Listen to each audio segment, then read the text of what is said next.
സ്വയം വിറ്റവന് ഭാര്യയെ വിൽക്കാൻ അധികാരമുണ്ടോ? ആദ്യം ഇത് ചോദിച്ചത് പാഞ്ചാലിയാണ് കൗരവസഭയിൽ. സ്വയം വിറ്റും ഭാര്യയെ വിറ്റും ചൂത് കളിക്കുന്നവരുണ്ടായിരുന്നു ചരിത്രത്തിൽ, പുരാണങ്ങളിൽ, കഥകളിൽ, ജീവിതത്തിൽ.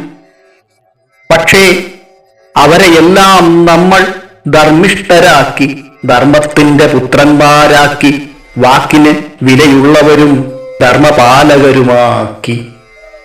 ദശരഥൻ, ഹരിശ്ചന്ദ്രൻ, യുധിഷ്ഠിരൻ, ദ്രോണാചാര്യരങ്ങനെ വാക്കിന്റെ മൂല്യം കാക്കാൻ ജീവിത മൂല്യങ്ങൾ കാറ്റത്തെറിഞ്ഞവർ.